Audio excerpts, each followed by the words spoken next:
This is a presentation of Northeast Streaming Sports. You're listening to TGI Sports Talk with your host Keith Angle on Northeast Streaming Sports.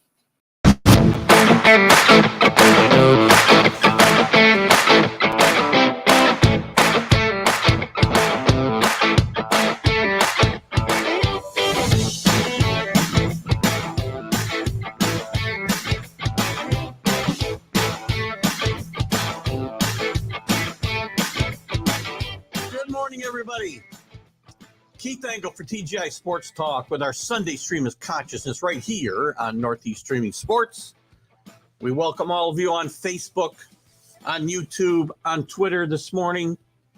We'll be on Roku at 12 o'clock. Get those Roku devices downloaded, guys. Tell your friends about the Roku channel, the NESIP, Northeast Streaming Sports channel, and you want to get that downloaded and be able to enjoy the experience even more. Good morning, Stephen Gold. How are you today? Alan's in early. Boomer sooner. Not going to happen for you in the NCAAs, as we know. And Alan had just sent me the seedings for the Big 12 tournament, which we'll jump into a little bit later. We're going to have Jim Beringer on out of the gate here probably in a few minutes to talk about NHL hockey. We'll talk about some college football, college basketball. I didn't even look at the college football news today, so if there's somebody wants to bring up, we can certainly do it. Your topics are always worth bringing up, guys. I try to keep them within the segment that we're talking about. So I'm telling you now how we're going to go about the order we go. College basketball will follow. We'll look at some of the tournaments, the smaller conference tournaments that are going on now. Murray State, the first team, the first automatic bid in to the tournament. Good morning, Kenny Gifford. Hope you're on the mend. Kenny's had some travails early on here, and we hope you're on the mend for sure, Kenny. We'll talk some NFL news. Aaron Rodgers. I did see Alan's reminding me about Amari Cooper. Some Amari Cooper news, and Dallas possibly cutting ties with him, and some rumored destinations. What else do I want to talk about today? We'll have Mark Mancini will be out of hiding today. Been in hiding since the Super Bowl. I'm not sure where he is. I had a bad joke that I was going to use, but I think it's probably in bad taste, so I won't. Kenny's doing better. That's awesome. And let's just see. I got a text. Let's make sure it's not.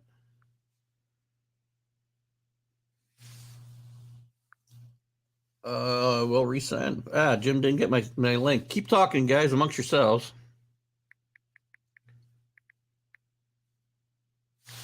I think I forgot to send him the link. Bear with me a second here, guys, while I send Jim Beringer the link to the show.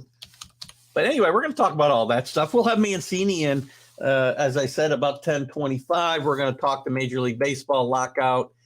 Why he's behind the players. I personally don't know how you get behind anybody in this fight, guys. Look you got millionaires and billionaires. They don't care about anybody else but themselves. They don't care about how this filters down to vendors and people who take care of the parking and the cabbies and the hotels and the restaurant people that surround not just the season, but spring training's lost for a lot of these businesses that rely on the influx of people and the players and their families through this time. And it's just a ridiculously stupid joke and Rob Manfred's comments the other night were just ridiculous. The other day, I guess, when they canceled the first two series. So now we're going to play 1972 for those of us who are old enough to remember, and many of us are, where we're going to have an imbalanced schedule most likely, because not every team played 3-game series these first couple of series of the season. So some teams are probably losing 5. I haven't dove into it that far because I'm not sure that this will be the end of it. But some teams are going to play 5, some are going to play 6, some might play 4. Because these games aren't postponed, they're canceled. So we'll dive into some of that as well. What else we got here? Well, you're the only one that I know of. I didn't really call the game. We'll talk about Coach K and his legacy and his last game at Cameron. We'll talk about that in the college basketball segment as well. But a big win for North Carolina, by the way, because I've talked for weeks now how Carolina likely in a tournament no matter what, but they didn't really have that signature win. Well, they got it yesterday at Cameron Indoor in the biggest moment they could get it. Coach K's final home game. So good for North Carolina and Hubert Davis. That's a big one for them. Heard Mark went to buy steak. He may have bought a steakhouse while he's been gone. Hopefully, that might get his debts paid off. Oh, I missed Rick's comment. What's he saying? May have a purple Vikings.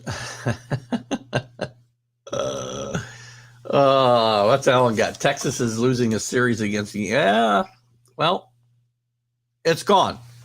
And that's important. It's another thing to think about. I believe, and Alan, correct me if I'm wrong, the Yankees would have been going to Texas. Now, I know they probably draw okay, but I bet you the Yankees are a bigger draw than a lot of other teams. Oakland. So again, it affects a lot. I don't know how you get behind either side here.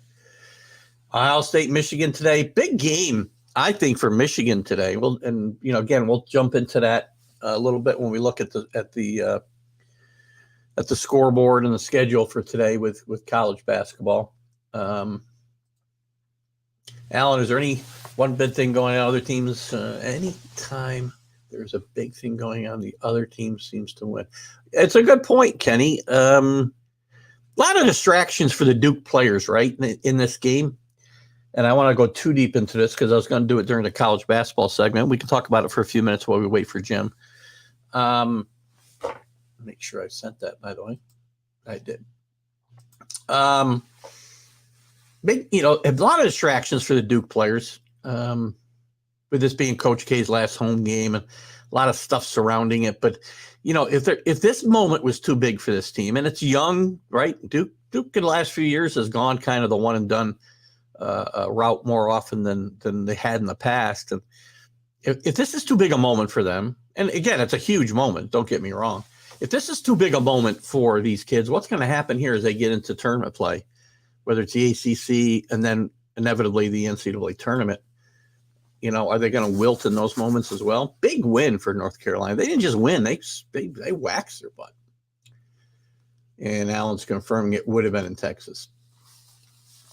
Did you see the Innit run out of the court at OT and cost his team? I did not see that, Rick. Fill me in a little bit. I didn't. Let me get to. Excuse me. Let me go to. I'm going to go to my homepage for college basketball and see what I see. I didn't see a story about that. 96 former players, by the way, at the farewell for Coach K. Yeah, so I didn't see that. Interesting. Give me a little more information. We'll certainly talk about that. You know what? Fans, unbelievable. There will be some more teams. There will be some more teams punching their ticket today, by the way. Just an FYI, we'll touch on that real quick again as we wait for Jim Beringer to come in and talk about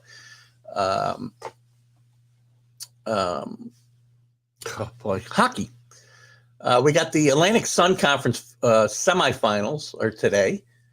Or is that the finals? Hold on, let me get back. This is too hard to read here. How come they're not? When are these? That's a team. That's the thing. Some of these teams, they start their tournaments this weekend, then finish them next weekend. It drives me batty because I can't keep track of the finals here. Now I keep losing my schedule. Damn it. I lost totally what I had. Are you happy now? Damn it. Maybe this is the one. There it is. So I've got semifinals today. Oh, that's where I was.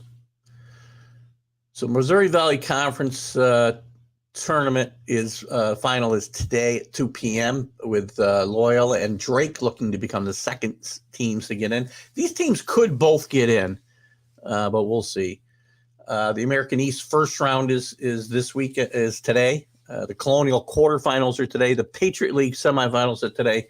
And the Southern Conference semifinals are also today. The big teams, the big conferences will get started mostly midweek. Most of them, some of them will start probably on Tuesday. The bigger leagues mostly start Wednesday night when we have our show, and we'll certainly talk about that. Wednesday night, we'll probably spend a lot of time on conference tournaments, and then I do plan on doing a show next Sunday night for the selection show. We'll see how that goes.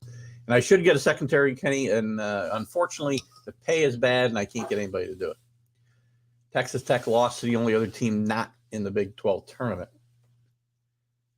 I'm not sure following. Anyway, it's 9:10, and I want to make sure we have some time to talk to Jim Beringer. So without further ado, let's get Jim Beringer from the Last Word on Hockey. And he's certainly TGI Sports Talk's man on hockey. Jim Beringer. Good morning, Jim. Hey, good morning, Keith. How we doing? Listen, I caught a little bit of your show yesterday. Was Rick Sherlock making fun of your hat yesterday? Did I see some comments? I don't know if he was making fun of the hat. I think he was just curious to see if it was lighting up. And yes, I did have a light up hat on yesterday. Well, that's, you're still young enough to wear a light up hat. You're doing well. Hey, look, I tell everybody, you got to keep them on their toes. I mean, that's the signature right now. So I try to change it up as much as possible. Oh, Jim, so National Hockey League. You had some changes in your let me pull up your rankings. You had some decent, interesting changes, I thought, this week. And again, in fairness to you, I know a lot of times you've done your rankings on Tuesday and we talk on Sunday. I think you do them on Tuesday, right? I do them Tuesday night for Wednesday, and this week I had some help because I could not type. So my girlfriend helped me type those up. Maybe good. She made some of the changes that I was surprised at, but she did a good job. Definitely. No, she definitely did a good job. She helped me out. Some interesting moves. I mean, Florida drops from 1 to 6. And no surprise going in. Yeah, I mean, at that time, no surprise where they were on a little bit of a losing streak, not playing well. Since then, they're back up to where they should be, but the Rangers definitely dropped. They'll be back in this week because some teams, again, when these come out, the teams are on hot streaks, cold streaks, whatever. Yeah. And then it's over. Also, it's not just that, it's just the overall play as well. And at the time the Rangers weren't playing the greatest team game. They're back to playing that team game. Just real quick, Rick said your podcast partners got a kick out of the ringmaster. They did. I think it was Bill Pulver who laid that in. He's the king of nicknames here on this show. And let's see. Kenny says, "Good morning, Jim. The light on the hat was the show. Mark Mancini how to come out of the dark." There's a rumor Mark Mancini's going to be out of hiding today, so we'll see. We'll see if he shows up at 10:25. What else? Tell us what else. What else in the top? Your rankings is important. Again, in all fairness, as I started out saying, as you just explained, you're doing them on Tuesday. I'm kind of reviewing them on Sunday and talking to you about them. But what else has changed that we should know about and really has that much impact on the season as we go forward? I mean, the LA Kings, for me, they're at 10 right now. Yeah. They'll probably hover around that mark. We'll see how they continue to play. But they're at the point where they need to decide if they want to go all in for the season. They're second right now in the Pacific Division. They're looking to add a defenseman, maybe another scorer. So Rob Blake and Luke Robitaille got to decide, all right, are we going to go all in and make a move for a guy like Jacob Chikrin, who's got a nice cap hit at 4.625 over the next couple of years, plus you get him for 4 playoff runs. So they're going to have to make a decision on what they want to do with defense. For me, the Bruins right now look like a team that could potentially get in the top 3 in that Atlantic Division right now. Yeah. The way they're playing, DeBrusk on that first line. Again, I emphasized on my show yesterday, and I continue to say this, the fact that Bruce Cassidy decided that it was time to break up that top line has given this team so much depth throughout their lineup. It's so nice to see like DeBrusk playing with Marchand and Bergeron, and then you have Pasternak with Hall and Eric Haula. I still think they need another second line center. I mean, Hala's doing his job, but The Bruins for me are playing really well. The Penguins continue to be a team that, I thought they might fall off a little bit this year. It was either going to be the Pens or the Caps this year that were going to be, one of those teams that, their window was going to close and it was going to close real quick. The Penguins are figuring out a way to hold on. Those red hot Calgary Flames continue to play unbelievable. 1-1 now in the last 15 games, how they're playing. Kings hanging close though. Kings are staying with them for the most part. But. For the most part, yeah. I mean, that Pacific is, that could, flip a coin if Vegas decides to get hot. There could be a contender there. But I mean, Calgary just went into Colorado last night, won in overtime, probably the best game of the night. Very fun game. So those two teams right there, and then obviously Tampa's, kicking around, right there, top three as well. Carolina's playing the Kings of the Metro right now, though they're doing it without Tony DeAngelo and Brandon Smith. I think they'll add a defenseman. The team to keep an eye on in the West for me is the Dallas Stars, because this team over the last couple of years have always been one of those teams that need like a kick in the pants, especially for guys like Sagan and Ben. And this team right now feels like Columbus a couple of years ago when they knocked off Tampa Bay in that first round. If they get in, they're going to be dangerous because of the way they're playing. Pavelski, showing age isn't an issue for him, and Ottinger back there. So I think the Dallas Stars are a team to keep an eye on. We've talked about some teams that have made some moves and some that needed a kick in the pants. I mean, who do you see as kind of teetering right now on the brink of maybe falling out of a serious contention? Nashville, I think that, what they did yesterday, I think they're a team that you got to watch. They got to watch themselves because they need to figure out a way that they keep in that first wild card spot, especially the way Dallas is playing. Edmonton's right there. It's like 5 teams for 2 spots in the Wild Wild West right now. And, Nashville, to me, I think they have to start getting their act together a little bit more. Then they have, Duchesne finally coming back around. Forsberg, there's talks about him moving out of Nashville. So, that team, they got a big win over the Sharks, but that's not saying much because San Jose is just not a good team. But you go on the road into California, that's a nice win right there. So I think maybe they can kickstart their mojo going again with a nice win. Yeah, this 8-0 final is 8-0. 8-0. Right? I mean, like I said, the Sharks are just after their nice start to the season, they just kind of like tailed off a bit, and no fault of their own. They're just not a contender this year like most people thought. Anaheim's starting to teeter right there in the West about one of those teams. They were right there in the Pacific all year. Now they're starting to fall off a bit. So they have a couple of pieces that could move at the deadline with Manson and Raquel and Lindholm. So, yeah, that team's starting to teeter a bit. But, Vancouver's right there. Winnipeg's right there as well, one of those teams. Edmonton, let's see if they can get some goaltending going. The West is where everything is more interesting than the East right now because the East is pretty much just locked up. I mean, the closest team in the East is 10 points with Columbus. I know Billy Pulver's not with us today. He's a big Winnipeg fan. Any chance Winnipeg's going to get things in gear here? Or I mean, look, I'm not going to ride them out because they're still in contention at 58 points. I mean, but they have a lot of work ahead of them. They got to put wins together. And, they need Scheifele and Wheeler and those guys to do it. I mean, Kyle Connor has been carrying his team all year, but Connor Hellenbeck is the backbone to that team. Defensively, I think the loss of Dustin Byfuglien, this team really hasn't been the same since that Scheifele hit last year on Evans in the playoffs, kind of changed the trajectory of this team. And, for me, I think, if Hellenbeck can find his form somehow, he hasn't been the greatest this year. It might be an off year for him, but he goes as far as the Winnipeg Jets go. And you could clearly see that with a team in New York with the Rangers. Is Shesterkin is just unbelievable right now for the Rangers, and their reason why they're where they are. Before we go on here, just a couple of nice little comments for you. Rick's talking about how you sparked his interest in the regular season. He'd only been a playoff viewer before this, which I think a lot of fans probably are in that kind of category. So you're doing your part in sparking interest in the NHL. So great job. And Kenny follows up with he can't believe one man can make hockey interesting. So I think very good compliments for you. I appreciate that, boys. Thanks for watching. Thanks for following along. Yeah, I mean, the thing for me is like the regular season with these 82 games. Yeah, there's always can be lulls in it, but this is the time of year where it gets interesting because so many rumors. Usually we're past the trade deadline. The trade deadline's March 21st this year. But the thing is, what makes it so exciting right now is that the West and the playoffs, the races are not settled. Like in some other sports where you could see like things already, settled.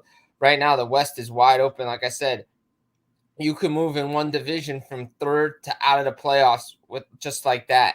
So it's so interesting to watch. And even the games and teams in contention, they have to watch out because some of these teams at the bottom are surging, like the Montreal Canadiens. I mean, the Edmonton Oilers found out the hard way on Saturday night that you can't take this Canadiens team lightly anymore under Martin St. Louis, the way they've been playing. Cole Caulfield looks good. Nick Suzuki. This team looks like the team that went to the final last year. It really does. But this time they don't have Carey Price or Shea Weber in the lineup. Kind of on a topic of what we were talking about a second ago of teams that need to kind of get in gear. Are there some coaches we should be looking at that are maybe coaching for their career? Not well, at least their jobs. Not their career. I mean, for me, obviously everybody knows that one of the teams I cover is the Devils. Been a big Devils follower for a long time, fan growing up, and I think Lindy Ruff is just biding his time in New Jersey. He's probably on borrowed time. I thought that they would have pulled the trigger maybe earlier in the year, but maybe they decided that there wasn't a better option out there. But I do think there's going to be a coaching change in New Jersey come the offseason. I just don't think this team under Lindy Ruff can take the next step. That type of coach maybe just not what you need in the NHL right now. I mean, Darryl Sutter's proving otherwise, but I think Darryl Sutter has a lot better team than Lindy Ruff does in New Jersey. Mm-hmm. I think Rick Bowness is a name that you need to watch for because of what's going on in Dallas. Again, I bring to the Dallas Stars, but his name was mentioned earlier in the year. If the Dallas Stars couldn't turn things around, he might be out on the chopping block. Those are definitely two names for sure right now that could be on the move.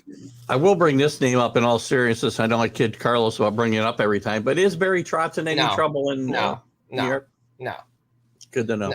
No. As long as Lou Lamoriello is the general manager of the New York Islanders, Barry Trotz is not going anywhere. How about any of the interim guys? Are they going to have a chance? I don't know that any of them done spectacularly well in Chicago or Montreal. With Montreal, it's all on Martin St. Louis to determine if he wants to keep coaching. Because that was the deal. Because apparently the Canadians offered him a couple-year deal, but he decided to put the interim tag to see if he wanted to really do it and see how far he could take this team and turn this team around. I gotta believe that he'll maybe do a 1 or 2 year deal with Montreal. Again, these coaching changes are great, but you have to carry it into the next season. And I don't know if the Magic can carry over from Montreal. For me, I hope Dean Evison gets an extension in. I think he already got one in Minnesota for what he's done. But I don't know. I don't think Chicago's probably going to look for a permanent head coach for sure in the offseason. Mm-hmm. Just the way things are in Chicago. I think the fact that the new general manager Kyle Davidson came out and said, we're in a full rebuild here. We're not even close to where we think we are. Is a complete change of what the old regime thought. The fact that he got Taves and Kane and Jones in a room telling them this was the story, they respected that. So for me, Chicago's definitely probably going to try to get a veteran coach in there to turn this thing around, though they are in a rebuild. Quick question here. I think there's roughly, depending on which team we're talking about, 25, 26, something there, games left, right? Yeah, something like that. Yeah, everybody's around the 50, 55 game mark right now. So, yeah, about 20-something games left, yeah. So Alan's wondering if you think Ovechkin can get the goal record before then. Ovi's not getting the not this year. No, he's not getting the goal record this year. He can't get it this year, because just how many games there are in a season, and he'd probably have to score like 100 goals, and he's not even on that pace anymore to do that. He's slowed down a bit. So no, if he gets it, I think he has to play over a few more seasons to get it. Well, I guess I can let my hockey expert answer this question, but I don't think that Ovechkin played with the Hansen triplets. I'm pretty sure. No, I don't think Ovi played with the Hansons. No, he did not play with the Hansen brothers. No. By the way, to give hockey a serious plug, one of the most underrated sports movies of all time is Slapshot. If you haven't seen it, Slapshot's guys, such a great movie. Yes, Slapshot's such a great movie. It's a cult movie for hockey fans alike. We love that movie. It's too funny. I got to put up Alan's response too because he's not sure. So I just answered your question for you, Alan. And I don't mean to laugh. I'm not laughing at you, but I promise you I'm laughing you with it. It was from a movie the Hanson brothers played in Slapshot. So there's no way Ovechkin played with him. No, he did not. No. May have played with Ogie Oglethorpe. I don't know. He might have. He might have played with Ogie Oglethorpe. Definitely. Oh, gosh. Too funny. Anyway, Alan, don't take offense. We like to have some fun here. So Kenny's telling me it was kind of a joke. Yeah, it was. Anyway, we like to have some fun here. Let's move on to, I know a topic you wanted to get into is the, of course, I'm going to pronounce it wrong. You can give me the goalie trophy. What is it? Venzia. The Vezina. Yeah, the Vezina. Vezina. Yeah. I just want to say, I got to get the N in the right place all the time. Yeah. Who's the contenders as you see it, as we stand here today? Still 26 games in a regular season, so a lot can happen. I mean, you could throw Andrei Vasilevsky in there. You can throw – who else can you throw in there? Vazzy's definitely in there for sure. I think I could put a guy like – how about the Rangers goaltender Igor Shesterkin? Probably should be the runaway favorite to win this thing right now, considering what he's done all year for the New York Rangers. I mean, there was a debate the other day. We'll get into it here about whether or not he should win the Hart Trophy for MVP. But yeah, I was going to bring that up as well. Yeah, you got Shesterkin. You might say Freddie Anderson down in Carolina. Maybe Markstrom in Calgary. Those are some contenders right now for me. Obviously, you look at those top teams. There's a reason. Maybe Bobrovsky if he could turn some things around for sure. But for me, and you maybe throw in Jari too in Pittsburgh. You never know how people vote. But for me, I definitely and if Jack Campbell had continued to play as well as he did for Toronto, I think he would have got some votes for the Vezina. But for me, I think it's going to come down to probably Markstrom and Vasilevsky and Shesterkin. And I think Shesterkin's going to win it because I just think his numbers are just so good right now. I mean, look, there's a reason the Rangers are in the position they're in. Outside the fact that they have great players on their team, they're taking the next step. Shesterkin's the reason that they're in the position that they're in. I mean, night in, night out. If you watch this team play, he makes unbelievable saves. I mean, go back to Friday night against the Devils. I mean, the first period alone, the first shot, the first breakaway by Nico Hischier, he had the initial save, and then on the backhand, he made this great pass save so nonchalantly. You thought the Devils were going to take a 1-0 lead.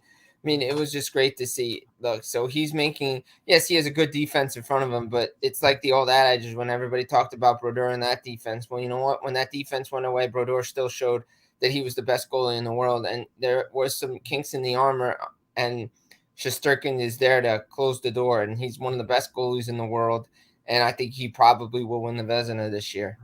What's the and again, I don't know the answer to this. I could have looked it up. I mean, how often do goalies win the MVP trophy? I'm thinking it's not that often. Not that often. No, it's really not that often. I think a couple have been nominated, but they never won. And to me, like, look, yes, they have the Vezina trophy, right? So that's the best goalie award, right? But the most valuable player is the most valuable player to his team, right, not the best player. So, and it's not the guy with the most points because that's the Art Ross trophy. If you look right now, tell me another player in the league that's more valuable to his team than Igor Shesterkin. Yeah. I mean, Jonathan Huberdeau, what he's doing in Florida, but you could take Huberdeau off and that team's probably still going to do what it's going to do. Everybody said, "Oh, Nathan McKinnon should have gotten a Hart Trophy." Yeah, he probably should have a couple years ago, and another one. But it's shown right now when he's been out of the lineup for Avalanche, they've not missed a beat. So everybody says Connor, Leon, Austin Matthews, guys like that. But to me, I mean, why not? I mean, if the guy has the numbers, he's showing he's the best player, most valuable player to his team, I don't see a problem with it. It's rare to see it for sure. I think it's happened like once or twice. That's it. There's definitely lots of cases where goalies have, carried teams. I mean, you go back to the Islanders in their heyday and Billy Smith, and, we can probably go on from there. A ton of guys who have carried teams. And if the argument is, well, they have their own award, but you know what? The MVP names an offensive and defensive player of the year, and they also name an overall MVP. Right, exactly. And, right? Major League Baseball pitchers have the Cy Young Award, but they can still win the MVP. Exactly. So I don't think that should be the argument for sure. No, exactly. It shouldn't. I mean, Carey Price won it. Dominic Hasek's won it. Jose Theodore's won it. So, I mean, goalies have won it. It's rare to see, but they've won it. And maybe because there's been years that they deserve to win it because of their numbers and their play. And I think this year I wouldn't be shocked if Shesterkin's nominated just because of his play. And I hope we see that, and maybe we'll see the glass ceiling get broken there. What else, Jim? What else should we be looking for with this week to come in the National Hockey League? And with now, I guess we'll have we got 9 days or something like that till the trade deadline. Yeah, I believe it's 2 weeks now, or a week, 2 weeks. It's a Tuesday, I think, isn't it? March 21st. So. Oh, March 21st. Yeah. Why did I write down the 21st? I had the 15th in my head. I don't know why. 2 weeks from tomorrow is the deadline. Yeah. This is where you're going to see, for me, this is where teams are going to make or break their season. You're going to find out what teams are going to be really sellers. And the problem is teams want to make moves now, but it's the salary cap getting in the way. A lot of 16 teams at LTIR right now, so they're trying to move space. They're trying to get players in and out. So a lot of this stuff is being held up. But you got to wonder, like, are the dominoes going to start to fall? Who's going to be the first to go? Once the first player gets moved, maybe a Chikrin gets moved, are you going to see the other players fall? I mean, like I said, I think Claude Giroux's a name that's going to definitely move. I know Rick had asked that question yesterday on my show. I think it happens after his 1,000th game as a Flyer. There's probably deals in place with Colorado, with Florida, teams like that. Once that happens, it's going to be like, all right, pick the best deal. This is where you're going for me. And I think that's what's going to happen with Claude Giroux. You're going to see what defensemen are going to be on the move. When does Montreal decide that they're going to be a seller? I mean, guys like Sherratt, Petrie, and Lehkonen have raised their draft stock. Can Carolina make defensive moves? Like, this is, teams are going to really start to separate themselves and going to get the wheels in motion, and the talks are going to pick up to figure out what guys are going where. This is usually when we see action before the deadline. I'm hoping the deadline's pretty active. But usually this is when the wheels get in motion. And I think, maybe if, I think Anaheim may decide that they're going to move out pieces. Is LA going to make some things? But again, it's so hard because with 5 teams in contention, like with Vancouver, for instance, everybody's calling about Vesser and, Garland and JT Miller and Tyler Myers, but they're still in contention. Do they want to pull the trigger? We don't know. So it's definitely things to keep an eye on. What teams finally decide that they're going to pull away. I think we saw it finally in the East. Can teams start to separate themselves in the West? That's something to see. Yeah. Which teams can separate themselves? What else does Calgary do? Can Vegas start to turn things around? Is the Jack Eichel curse real? Because it feels like Vegas went the other way since he started joining since Eichel returned. But I think once they get healthy, I think they'll be a good team. But I don't know if they're going to win a cup this year. So, it's so wide open in that West right now. Yeah, the next 10 days are kind of like the third round of the Masters, which they call moving day at the Masters. As people get in position for the final round, the NHL teams are getting in position to find out what they need to do, whether buy or sell at the deadline for the remainder of the season. So. Exactly, and the push to the playoffs will be on after March 21st. Everybody's ready to rock and roll, try to get in position and just stay healthy heading into the playoffs. Definitely. One last thing, and we did talk about this last week, but Kenny wasn't with us because he was a bit laid up with some issues that went on while he was traveling, and he is getting better. So good. We're glad to hear that, Kenny, as he told us earlier in the show. But he wanted to ask about the impact again with the Ukraine and Russia. And real quick, we can kind of recap what your thoughts were last week, or if they've changed a little bit. No, I mean, pretty much stayed the same. I mean, look, like I said, a lot of the players have just been up against it, but it's just going to be tough because, I'm reading now that's going to be hard for the KHL players to get out, to come and play in the National Hockey League. Teams is hard scouting Russian games because a lot of teams have pulled out. They're not playing, like, especially with the young kids not going to World Juniors, World Championships. If there were KHL free agents, teams wanted to see one last time at the Worlds. They're not going to be able to do that.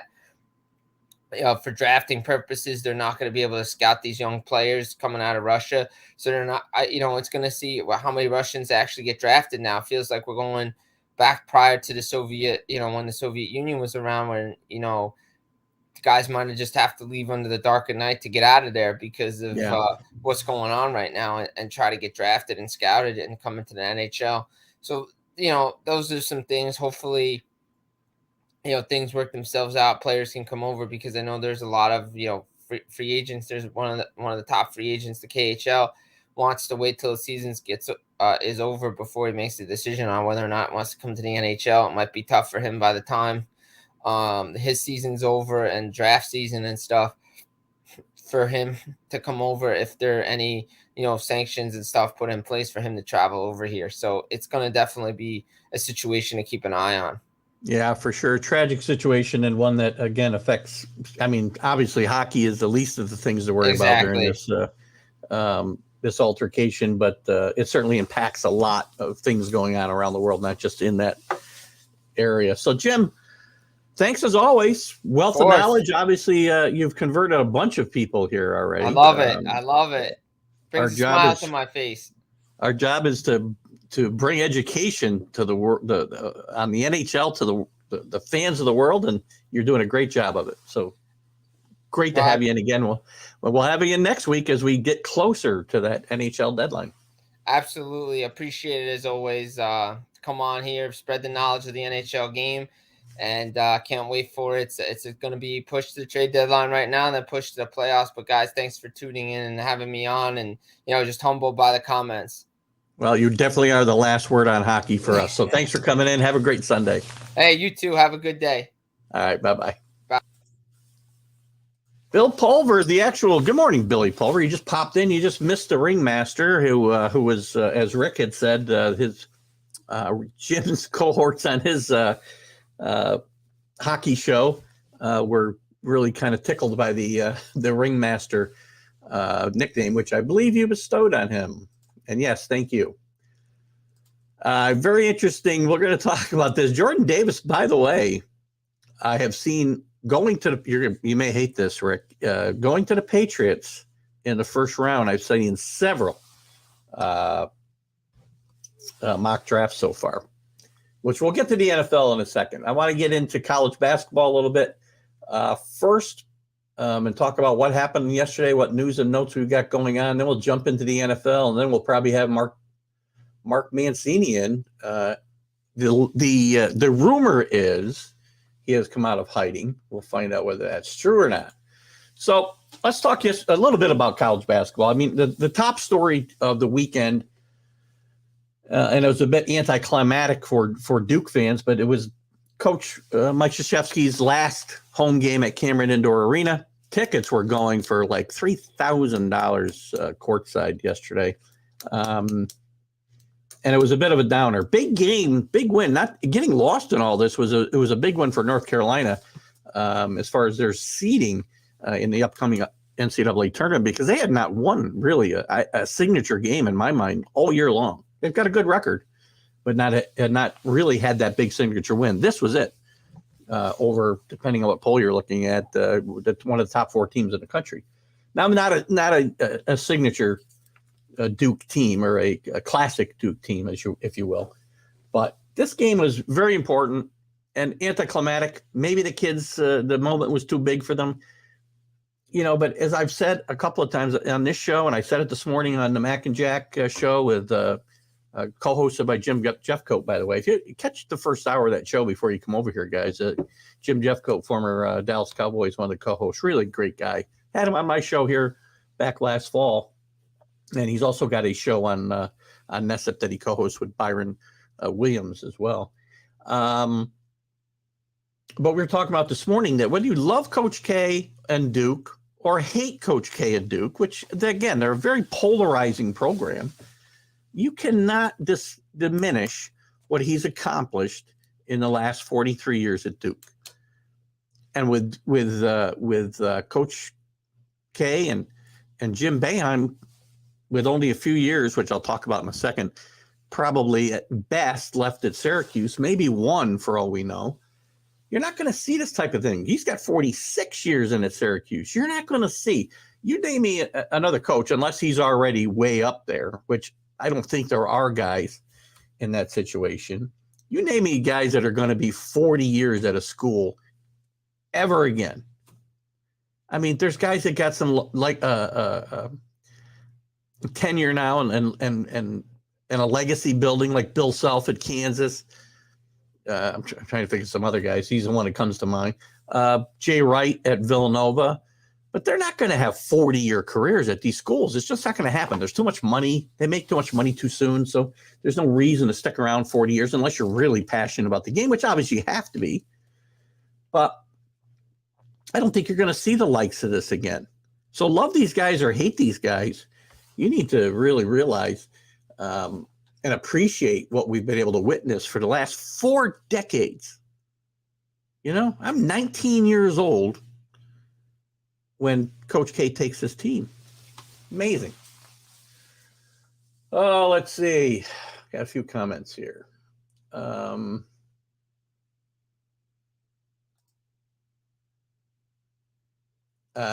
Just to touch on this, I'll get back to this at football time. Remind me to go back here. I just do not think, I don't think that's going to happen, but we'll see. That's not the type of player the Patriots need at wide receiver. They need wide receiver, but they need a guy who can get down the field. I don't think Omar Cooper is the kind of guy that'll do that. We'll see. We'll see. A lot of rumors about the Jets, and I don't like that rumor either. But let's stick with college basketball. We'll go back to that, I promise. Duke did go cold in the last 10 minutes. And you know what? It made for a very weird, somber ceremony after the game. And Coach K kind of set the tone because he was so down and apologized for their effort that day. But still, I mean, the ceremony was about the last 43 years, not yesterday. Yeah, you hate to lose to your most hated rival in your last game at home. And it was kind of payback for, I think it might have been 3 weeks ago that Duke had gone to Carolina in Krzyzewski's last game at the Dean Dome, and they shellacked North Carolina on the road by about 20. And it's possible that the distractions, as I said at the top of the show, and all this hoopla was too much for these players. The moment was too big for these players because it's a young team. But I mean, that might be a harbinger of things to come. If this moment was too big, and it was maybe it's a bigger moment than playing in the NCAA tournament later on. There's going to be other big moments. Are these kids going to come up small again? We'll find out. McNeese State was a game where the idiot ran on the court and cost his team a game in 4 overtimes. That had to be. Let me see, Rick. Where's McNeese play? That had to be a tournament game, perhaps, wasn't it? Where's McNeese play? Talk amongst yourselves. McNeese. No, I guess that tournament hadn't started yet. I don't think the Southland Conference had started yet, did it? Let me look at my little cheat sheet for conference tournaments. Southland. Yeah, that starts next weekend. So if that had been a tournament game, that would have been even worse, right? You know what? And teams, there's going to be people who say that the team shouldn't be penalized. But you know what? You got to find a way to control your fans and keep them off the courts.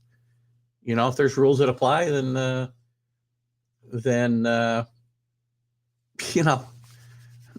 don't go crying if your team gets one of your fans cost you the game. It's no different than people interfering with balls and play in baseball, right? Stop. Carlos, welcome, Carlos. You're a little late this morning, but welcome. You missed a Barry Trotz talk earlier. The arena was packed. I think you're talking about Cameron. It's always packed, but yes, Billy, we are glad you're back. I'll agree with Rick there. I don't want to get into. I want to stick with. We'll come back, Alan. Make sure that you bring up your Cooper talk when we get into the next segment here. Those teams like Baylor, Arkansas that played a swarming defense will be a strong contender. I agree. You all know how I feel about Arkansas. If you've been watching this show, if you've been watching the Wednesday Sports Huddle, College Sports Huddle, you know that I'm all over Arkansas, and my money's where my mouth is. They did lose yesterday. It's funny. And again, I read, the way they portray these games sometimes.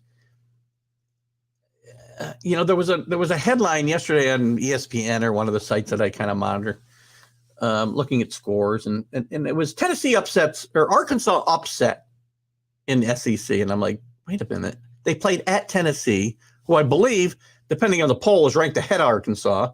So is that a bad loss for Arkansas? No. Rick asked me yesterday if I thought it'd affect their seeding. Well, yeah, quite possibly, but it's not like that's a bad loss, right? It's not like, they lost at home to Ole Miss. That'd be a bad loss, and that would seriously affect their seeding. But, this is not a bad loss for Arkansas. And I do expect them to do well yet in a tournament. I hope they haven't peaked too soon because they've been very hot for the last month. And I do think that they'll continue. And you're right, though, Kenny. These teams, they play a swarming defense. The thing that they have to be careful of it, and Auburn plays kind of a chaotic game as well.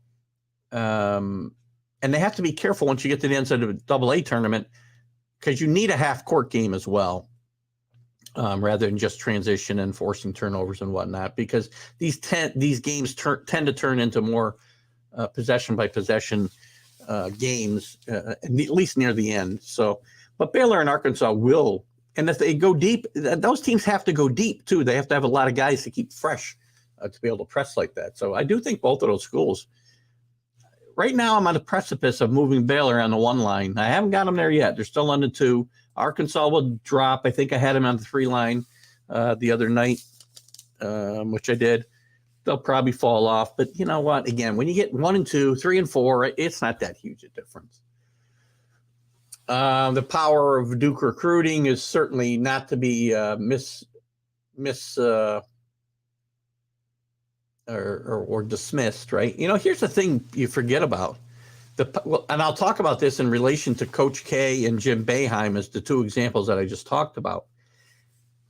I don't understand Syracuse fans, and I saw a bunch of posts yesterday on Facebook about, because Jim Boeheim now has a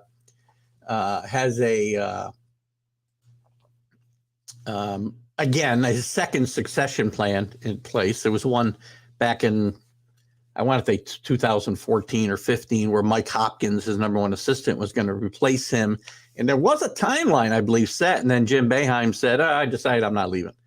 And Mike Hopkins ended up taking a job at Washington, which was working out for him for a while, not so well right now. But this is a second time. And we don't know who's been designated, but Boeheim says there is a guy in place to take over. And I saw a lot of stories and comments on Facebook and other social media that, thank God he's going. It's about time. Jim Boeheim has always gotten a bad rap in my mind. And when Jim Boeheim leaves, in my mind, Syracuse may fall off the basketball map. Just my opinion. Jim Boeheim has his flaws, and Syracuse made a horrible mistake leaving the Big East and going to the ACC. But I really think Boeheim is that one thing that's kept this team relevant, maybe the last decade. And he's been doing it for 46 years, guys. And you talk about recruiting. I think there'll be a huge impact in Syracuse. I think there'll be an impact, obviously, in Duke. When a guy the stature of Coach K steps down, they're not going to get some of these automatic guys that they would get in the past. So let's see what else we got here. That school has a coach that won, you have to win. I'm kind of lost with that one, Carlos. Maybe you can make it a little clearer for me. NC players played the entire second half. NC played great basketball yesterday. Hubert Davis has got that team playing. They've had a really decent first year. Again, the knock on them was they had won against the better competition. All their losses were against some of the worst competition they played. But the team is, where is it? What are they now? Let's see. Let me move up here. Too many teams in basketball, right?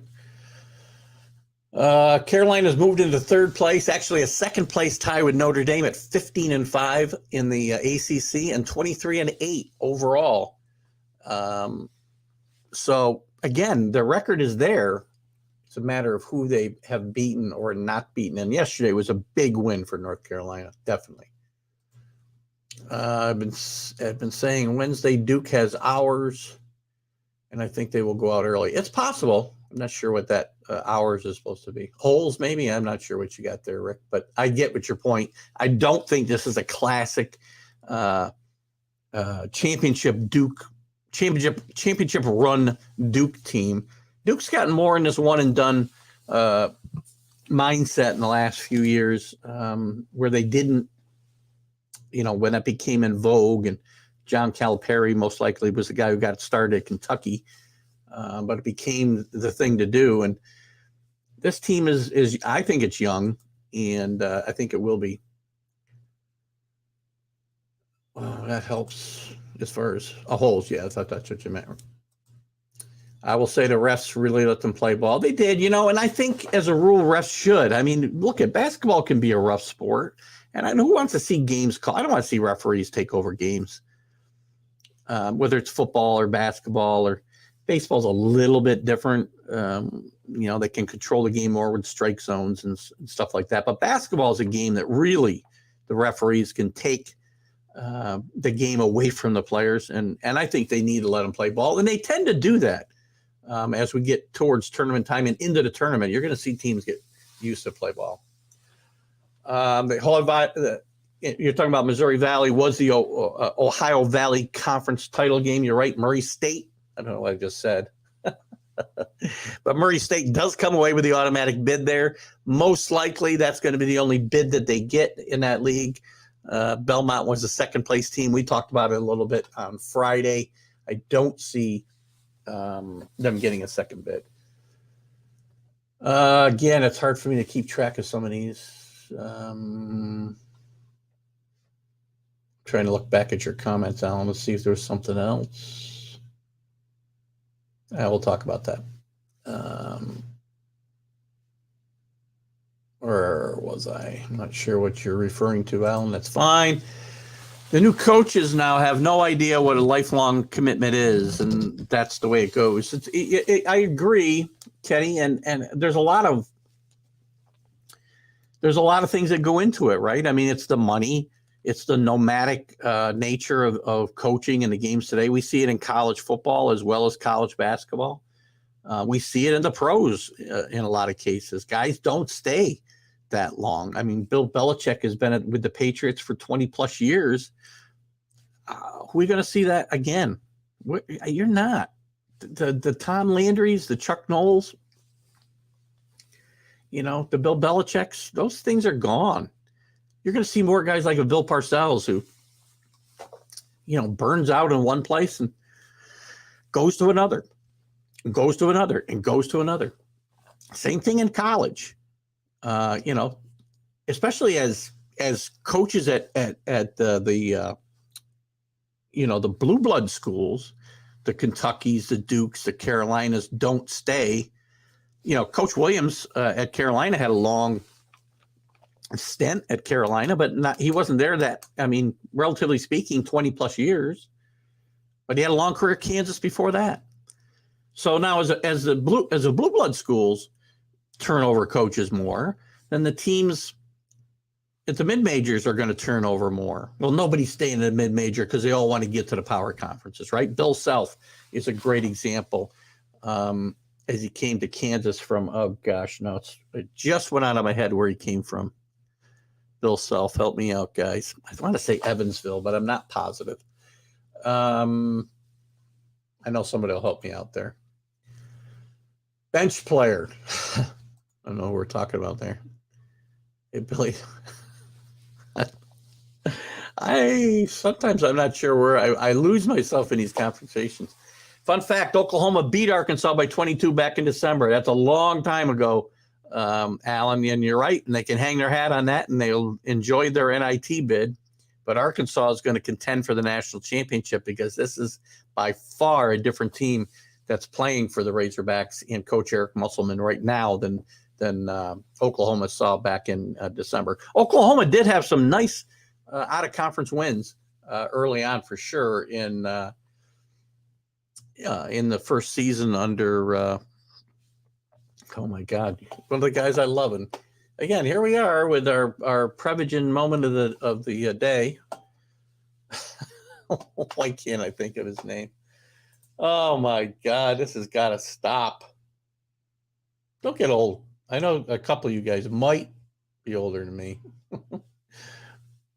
I know his name like I know the back of my hat, and it just won't pop into my head. Isn't that terrible? Thank you, Potter Mosier. God, jeez, I'm sure somebody posted it here in the meantime. What do you got there, Kenny? Personally, I wouldn't want to play Purdue. Purdue's an interesting case here. Again, they're going to be a contender, still a contender to be on the one line. Definitely, probably on the two, if not.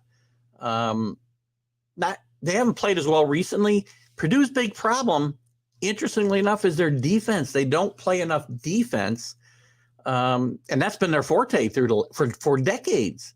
They were a plotting offense, and they didn't play. They played great defense. Now it's kind of reversed. They've got a pretty high-powered offense with two big men, really good big men, but they're not playing much defense at all. But Purdue is, again, this is a wide-open tournament. Don't go to sleep on UConn. I've got UConn on the top 4 seed line. I got them on the 4 line. This could all change, depending. Some of these teams go out in the first round of their tournaments, and I'll update my seed line on Wednesday, and we'll see where it all ends up. But this is wide open. I mean, I could give you at least 16 teams that could win this whole thing, I think. Duke will fall tad after he leaves. There's no way Duke can maintain the level of excellence that they've had over the last 43 years. Were there a couple of down years? Yeah, there were some down years at the very beginning. There were people at Duke that didn't think Mike Krzyzewski was going to cut it there, and he was a bad hire out of Army. But they had the right guy, and everybody has a few down years. St. Mary's and TCU are Allen's dark horse teams. Look at TCU's played really good basketball down the stretch. They beat Kansas last weekend, almost beat them again the other night. St. Mary's knocked off Gonzaga and that Western Collegiate Conference. What is it? Yeah, Western Collegiate Conference, close enough. That they play in with the Gonzaga is probably going to get 3 seeds. That's often been a one-bid league, unless Gonzaga were to lose the conference tournament. It's a 2-bid league now. And St. Mary's, by the way, has had a decent basketball team for a long time now as far as mid-majors go. I do think St. Mary's can make a run here. And I've actually got St. Mary's on the 4 line as well right now. I think Lenardi had them at a 6 last time I looked, and I've got them on the 4 line right now. Syracuse coach leaves, it would benefit the team. I don't see that in any way, sense, or any sense, Kenny, with a guy with the cachet of Jim Boeheim. Their big problem is not Jim Boeheim.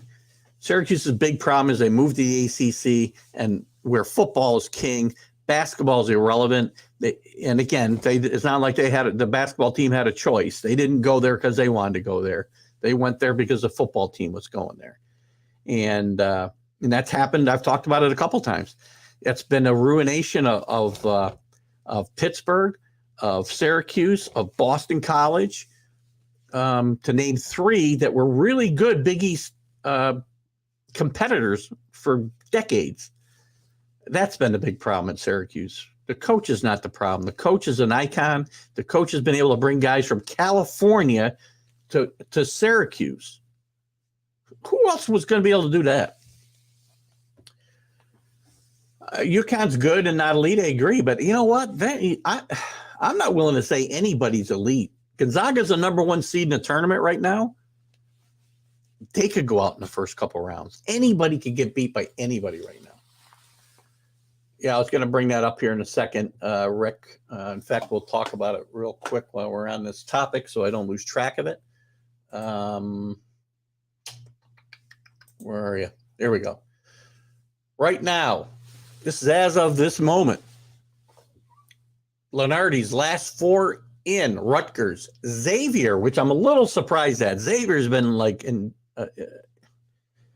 Xavier's been terrible for a month. Memphis with Penny Hardaway rebounding and maybe the coach of the year in the AAC. Although Kelvin Sampson's got to be the guy to beat. He's got Loyola Chicago back in after dropping them out last week. Michigan, where does he have Michigan? Last 4 buys. So he's not one of the last 4 in, Rick. The last 4 in would be the teams I mentioned: Rutgers, Xavier, Memphis, and Loyola. So they would have to play in the first 4. The last 4 buys, which I think means I want to say they're 11 seeds, because I think the teams from the first 4 end up on the 12 line. Depending, I guess it depends on who wins it. But the last 4 buys are Carolina now, San Francisco, also from the Western Athletic Conference, Wyoming, and Michigan. So that they're actually a little better than just the last 4 in. And Rocky Howard will come back for sure here for the Big Ten tournament, I think starting on Wednesday night. We'll be talking about all of that on Wednesday. Yeah, that's what I said, Kenny. They've been irrelevant since joining the ACC, and it's no fault of Jim Boeheim or the basketball program, really.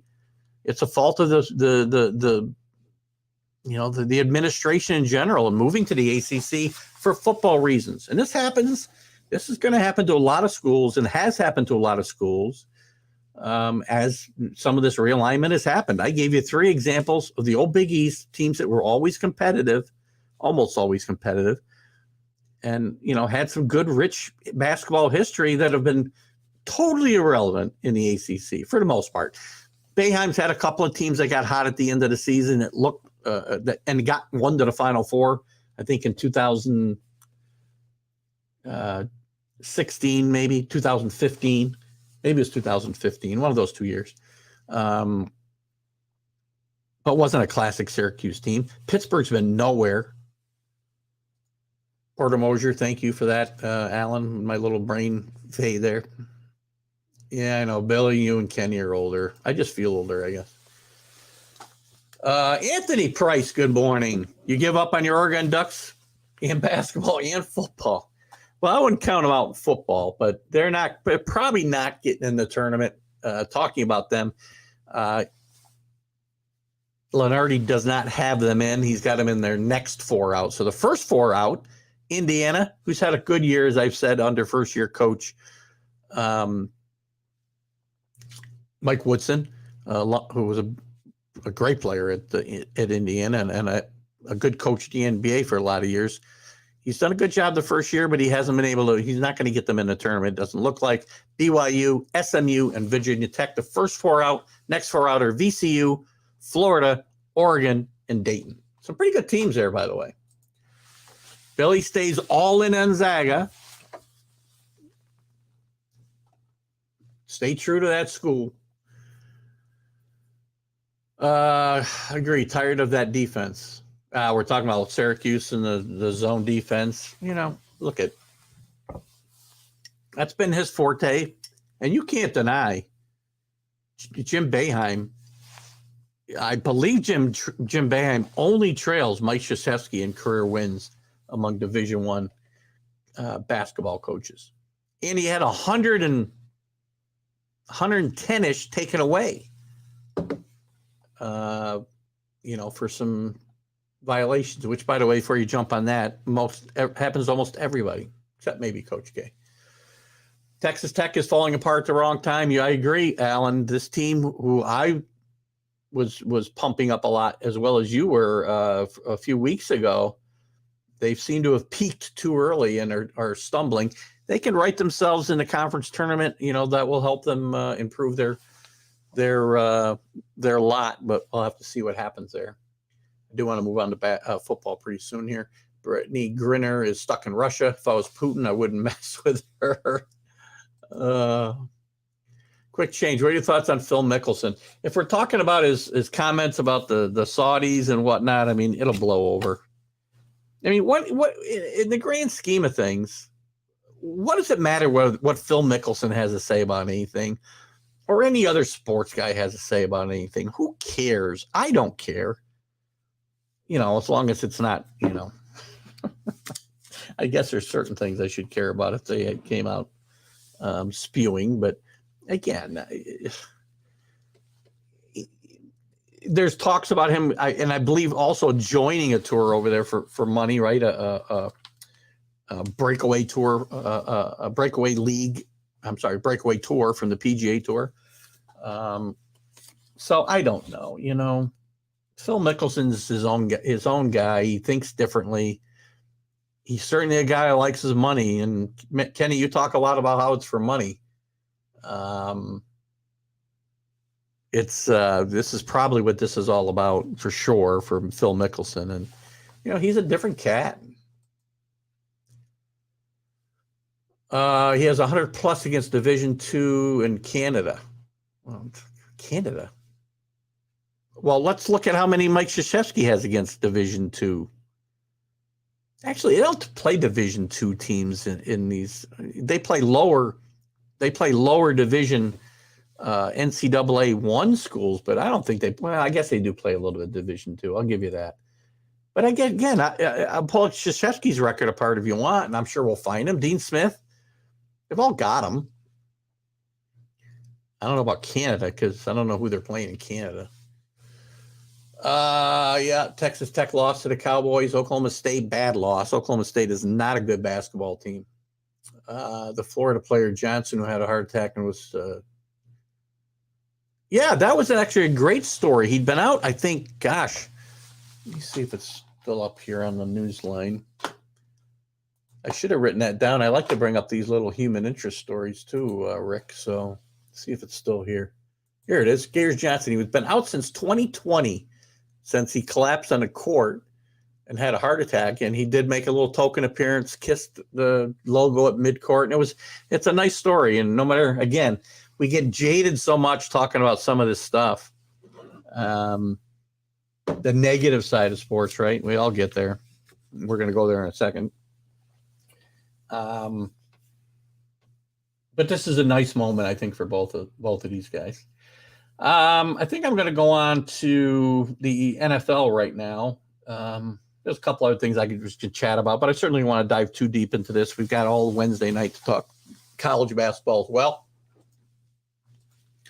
Kenny's got great smells coming from the kitchen. I can smell it from here. Thanks, Kenny.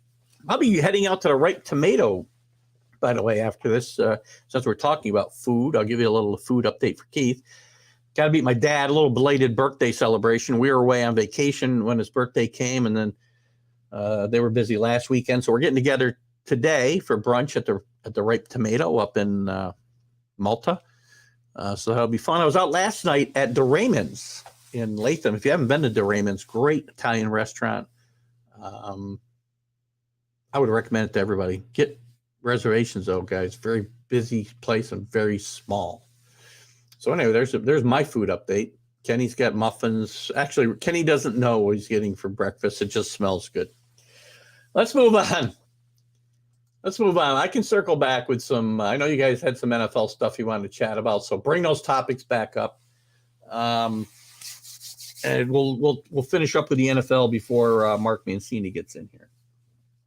We're in the middle of the combine, and I'll wait for you guys to talk about. Bring up your comments about Cooper and whatnot. We're in the middle of combine. I want to start with the combine real quick because to me it's overblown.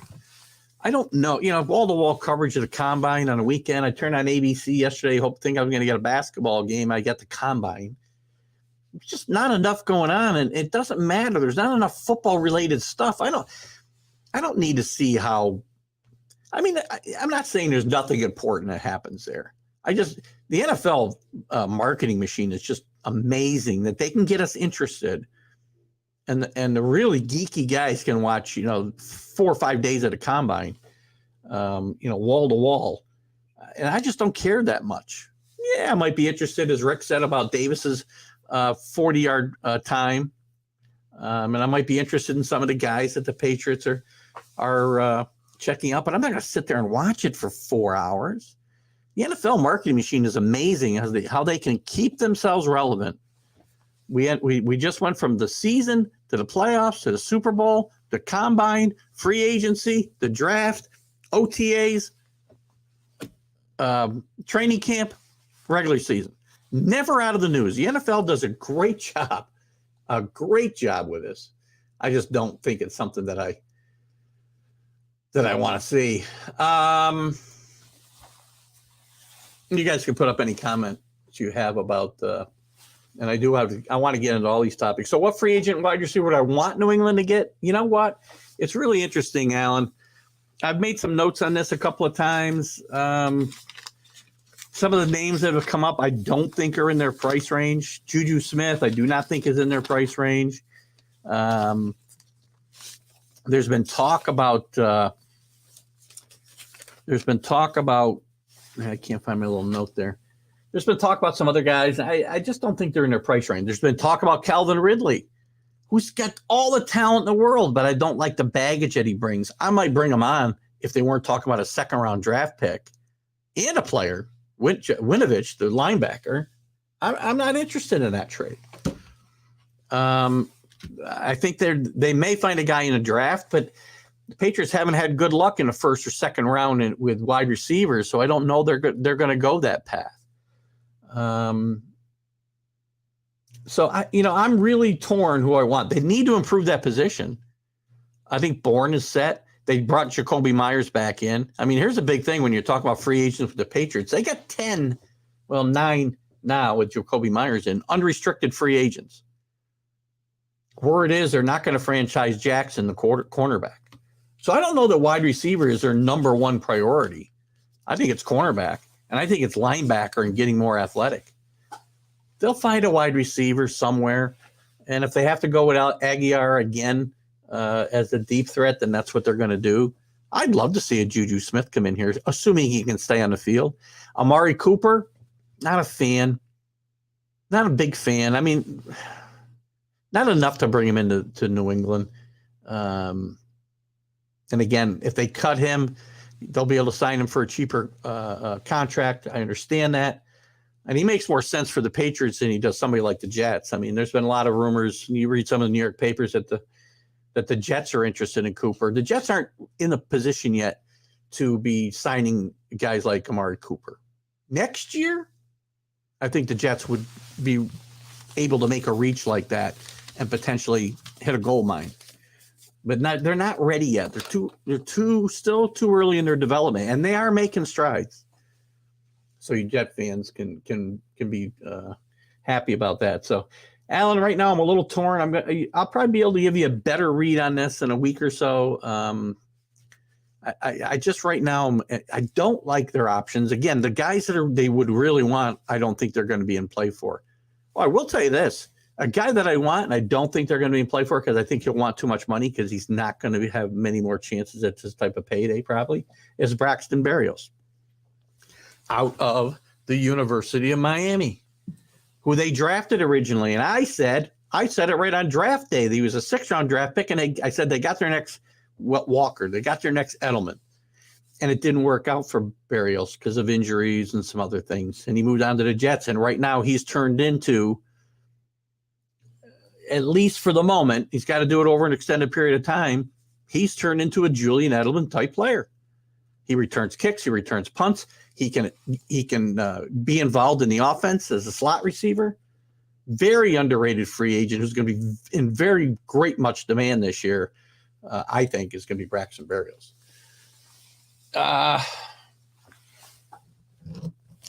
Yeah, I was thinking if Rodgers leaves Packers and doesn't win, it would be fantastic too, Kenny. I mean, you saw my post yesterday, right? What did I put up yesterday? I got to find this post. I don't know if I can share it or not. Hold on. I think I can. Like the little train that could. There I am. Hey, I'm live. Look at that. Let's see if I can open this up or not. Can I share this? Since you brought this up, Kenny, let's just see if I can share this. I got to be able to find it. So Google Chrome. There it is. Got to share this with you guys. Am I sharing it? I hope you can see it okay. This is Charles Barkley commenting on Aaron Rodgers. I think he's the pretty girl that you got to tell her every day, or you got to tell her she's pretty every day. That's Aaron Rodgers. And, maybe Aaron Rodgers doesn't care about the bad publicity. I don't know. I'm not really sure. But Aaron Rodgers, look at some of the landing places for him. Denver. I heard Tampa Bay. If he goes to Tampa Bay, he's a nut because Tampa Bay is going to be gutted this year as far as losing guys. They don't have a running back. They've lost half their offensive line. They're going to be free agents. I think Goodwin is after his injury last year. He's also potentially not coming back. So that team's like going to be devoid of talent. I don't know why he would want to go there. I've heard Cleveland mentioned, and maybe Baker Mayfield going back to Green Bay. That would be an interesting scenario, but I'm not sure how well he'd go to get along with the head coach there, Kevin Stefanski, myself. But you're right, Kenny. I think it would be very interesting if he were to go somewhere else and lose. And I think it would be very, very fitting for him to maybe get an appreciation for what he actually had in Green Bay and didn't take full advantage of. Cole Beasley is seeking a trade from Buffalo, which is kind of big news, which is what Kenny and Billy are talking about here. Cole Beasley's had, a couple pretty good years in Buffalo, and there's rumors of him potentially going to the Colts and a few other places. But I'm not a huge Cole Beasley fan. Never was. I don't like his. I don't know. There's something about Cole Beasley that always turns me wrong. Good point. Alan brings up Allen Robinson for the Patriots. Probably somebody that the Patriots would be able to afford and still get decent production out of. And again, I mentioned this to you the other day, Alan. This is a guy that I've got in the back of my radar, and I'm going to continue to do a little bit of research on Allen Robinson, and we're gonna find out. He could be a guy that the Patriots could definitely be interested in. That's a good point. I'd forgotten about that one. Didn't jot that down. You brought it up the other day. There is talk about Michael Gallup. Good point. I just saw this the other day. Michael Gallup from the Cowboys, who I think again would be a great fit for this team, assuming what you always have to remember, Alan, with the Patriots, they're going to have to fit the salary structure they have. They are not going to overpay for anybody. And that's the thing you got to keep in mind. Jets rebuilding the defense. Jets have done it. You know what? Look at. I said this early in the year. I say it, and I talk about the Jets a lot. So if you don't catch the co-hosting slot I have with Dan Harris on Let's Talk Sports, and it's Let's Talk New York Sports. We do it 2:00 on Fridays. We talk a lot of the Jets, and I warned Jet fans early this year: don't get wrapped up in the record this year. And what you want to see is growth and improvement through the course of the year. And you did see that. If you're watching close enough, you saw it. Not a Jet fan. I'm not here to sing their graces. But if I'm a Jet fan, you should be encouraged. And it's important not to take too big a step, too big a reach now for an Amari Cooper or somebody like that. Spend your money to continue to improve the secondary. Continue to improve the offensive line. Did a great job in the draft last year getting Moore and Michael Carter, who I said then, if you remember, was a steal at the fourth pick. Michael Carter, the running back out of North Carolina, had a really good first year with the Jets, probably better than they expected. So if you're the Jets, stay the course. Gallup does need to come back from an ALC. Good point. Rick. Cole reminds me of the Golden Richards. Ow. Sorry about that. Golden Richards. I think Golden Richards are probably a better player. I don't know. Nice comparison, though. We had to go back in the time machine, Kenny. Cowboys are going to try and get Gallup back, though. Probably they can't let Cooper and Gallup go. Because, Dak has got to have some weapons to work around for sure. Another interesting point that's going to come up here is some of the quarterbacks in the draft, and we'll dive into this more. I do hope to have a mock draft on the I think we'll do it on the College Football Huddle show. before the draft, and I'm going to start lining up guys to draft. So, Kenny, I hope you can be involved for the Packers, as I've talked about. We got Allen for the Cowboys. We have to have some guys double up because I doubt I'm going to get 32 guys. But I'm going to start making a list here shortly, and I'll probably start posting it to the page and fill in some of you guys, and hopefully you can commit to doing it. Billy, you can pick for the Jets. Carlos has already said he'll pick for somebody else. He won't even pick for the Giants. He'll pick for another team if we can get somebody to pick for the Giants. So anybody Rick, you mentioned Bobby. So I'll talk to Johnny Dove about the Rams. That you said he was a fan of the Rams when he was a kid. So we're going to do that. Interesting thing is going to be the quarterbacks. You got the Panthers, the first team probably picking that's going to need a quarterback. Are they going to take Pickett or Willis? Or will they trade down? I'm not sure these guys are really, first 10 pick guys. And you got Ritter. It's not a deep draft. And when Ritter, who I like, Desmond Ritter from Cincinnati, I do like him. But I don't see him projecting as certainly an NFL starter anytime soon. He could develop into one, and he could develop into a very good backup quarterback. But it's going to be interesting when he's the fourth best quarterback in the draft. And last year, Mac Jones was he the fourth or fifth best quarterback in the draft, according to the position they were drafted in. It'd be very interesting to see. We got a few minutes left here before we get hopefully the missing Mark Mancini on at 10:25. Oh, Alan, what do you got here? I have the Jets going O-line at 4, defensive back at 10. Well, you and I had this conversation yesterday, and I would have them taking Thibodeau at 4 if he's available. If he's gone, I see them going offensive line. And then at 10, I think if they can get Gardner, definitely at 10, they're going to go quarterback. It might, or cornerback. It might make a difference. Again, maybe it's best player available at that point on offensive line or defensive line or defensive back.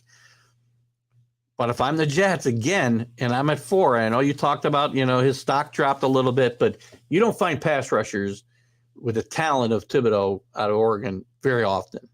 And I think the Jets are going to have a hard time passing on him if he's there.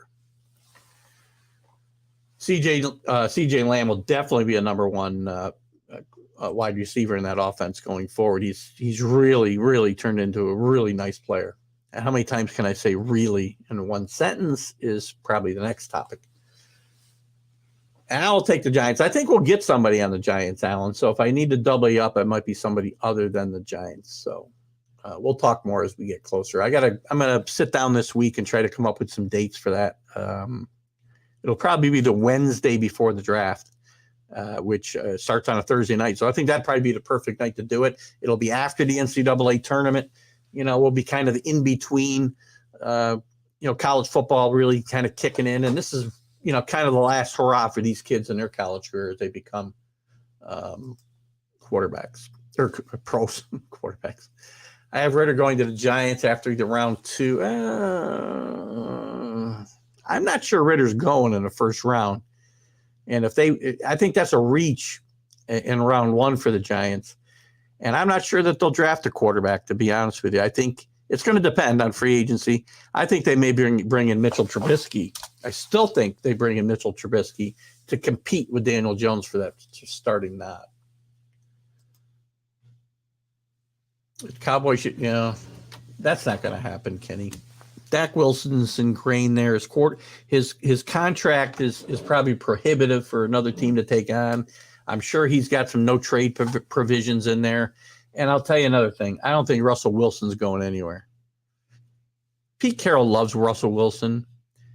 I know Russell Wilson wants to get some more weapons around him and needs to have some more weapons around him. Seattle is certainly as bad this year as they've been at any point since the first year of Pete Carroll's regime there, I would say.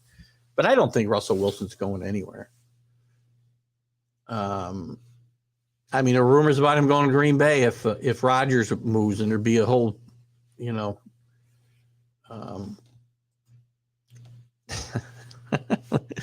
oh gosh, Sorry, words just escaped me today. I don't know about Ritt. I think Ritt will be a quarterback. I really do.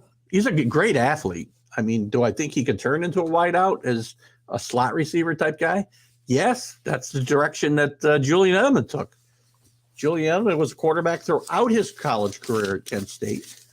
And the Patriots turned him into a wideout. Actually, he didn't even play wideout when he got to the Patriots. He played very little, except on special teams, his first 3 or 4 years.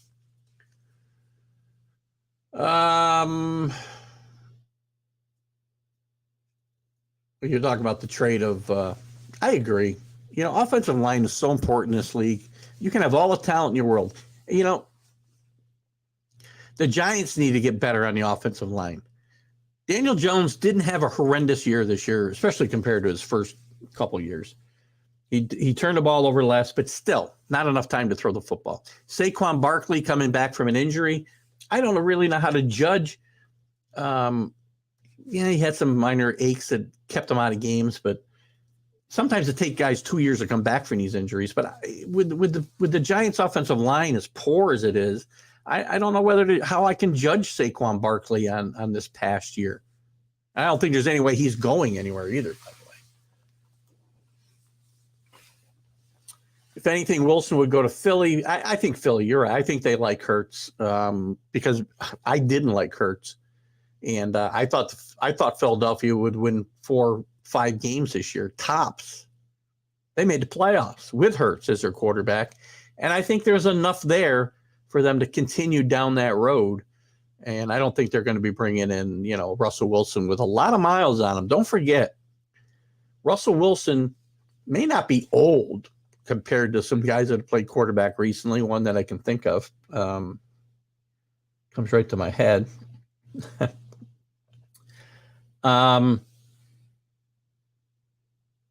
But he does have a lot of miles on him because he's had to carry that offense so much most of his career there.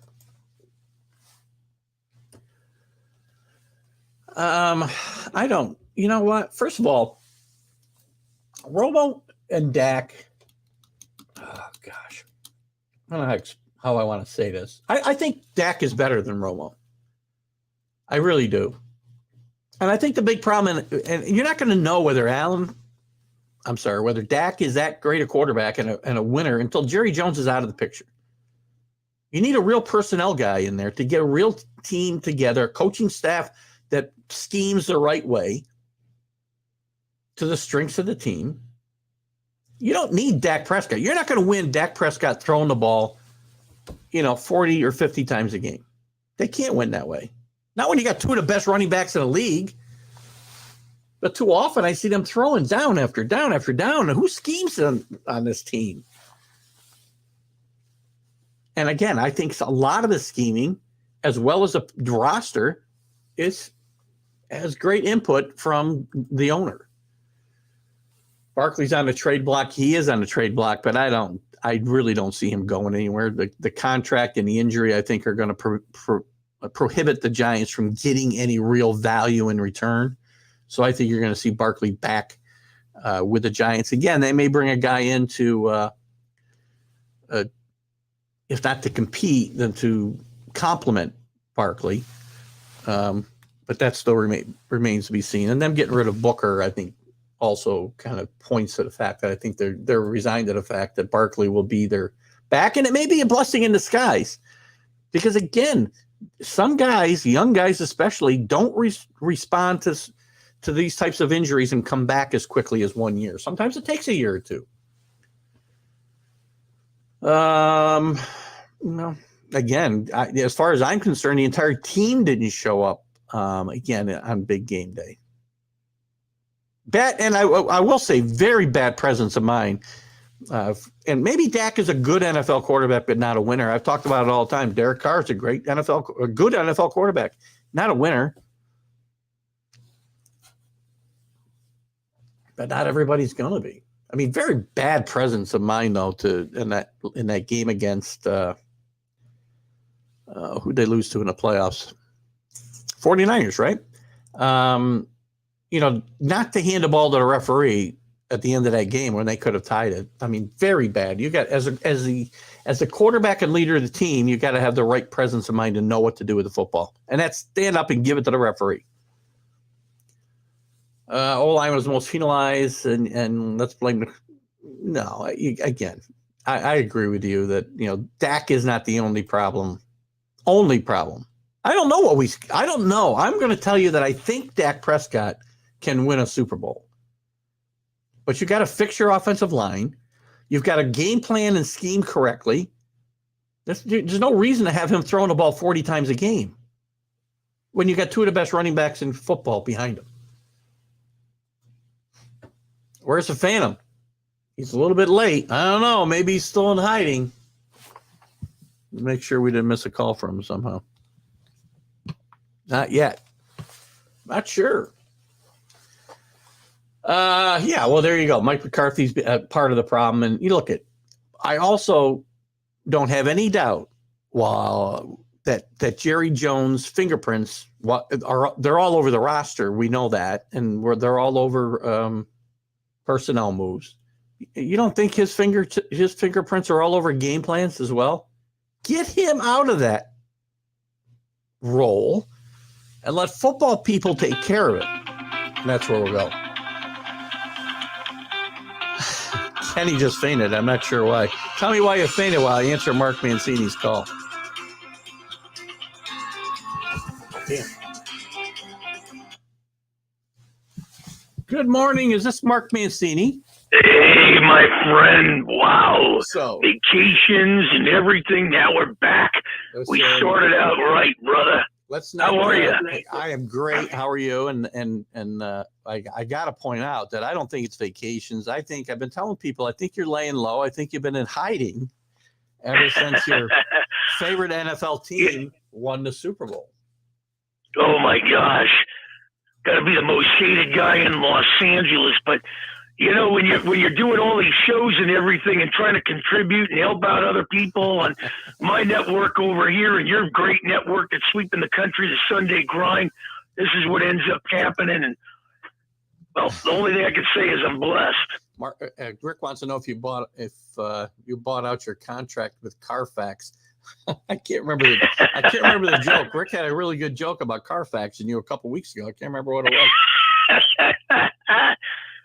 San Diego was good. I can promise you it was funny though. So, but welcome back. We're glad to have you back. We've missed your input, your slant or slanted view on sports. Oh, yeah, off the wall, Dick Vitale type. We have missed that. Tell me, before we dive into some other things you and I wanted to talk about today, I have to, even though we're well after the fact. Excuse me, I got all wrapped up in my headset here. Give me your take on a Super Bowl. Tell me why this Rams team that you so belittled was able to win the Super Bowl. Well, let's look at the Rams in the playoffs. They beat up an Arizona team that really had no business being there. They stumbled after the Detroit game. Arizona, the wheels completely fell off the wagon. Then they took a Tampa team on, and if that thing went to overtime, you and I know what would have probably happened in that one. Tampa just ran out of gas to get it to overtime. Mm-hmm. The Hail Mary thing to Cooper Kupp, and they beat Tampa Bay. And nobody remembers the blown lead, but they remember the miraculous, go-ahead touchdown to win that game. Last year's Super Bowl. Then they get a San Francisco. Right. Then they get a San Francisco. The history of professional football they beat. Yes, I understand. Right. And then they get a San Francisco team that more or less, if they intercept that ball, at the end, then it's done. But I don't know how a 49er team can control the game for at least 3 quarters and a half and end up letting the Rams win it. Who knows? Maybe it's a conspiracy theory. But I will tell you, in the Cincinnati game, when the Bengals controlled that game, and I don't know what happened, and then we have the referee make a phantom call. Why are you dictating that game? I wanted to see a 4th and 6 and see what the Rams would have had to do, and they would have had to go for a touchdown. Why are you giving these Rams a pass interference thing so they can keep the drive going? That is the most bogus thing I saw in that Super Bowl at the end. So when you look at hold on. Let me adjust that one point real quick. More bogus than the penalty that was not called on Higgins against Jalen Ramsey on the touchdown pass out of the half. Well, if you're a Ram fan, this reminds me of the UCLA run. I believe it was in '95 when Caius Edney hit the shot to beat Missouri to catapult them. I remember. Yeah. When you look at the four the teams they beat, if you had to run this back 9 more times, could be a different result. I don't think the Rams are a juggernaut like the old Pittsburgh Steelers of the 70s, no. the Dolphins, the Cowboys, the 49ers of the 80s and stuff. This is, in my mind, I'll catch a lot of flack on it, but I'm going to throw it out there. This is a one-trick pony that just it ended up capitalizing on the opportunities that were given to them that will not win another Super Bowl probably for another decade. Well, there's a lot of those teams, though, throughout the history of the NFL, and we don't take their trophies away. I mean, again, I knew you were going to have this take, so that's why I wanted to bring it up.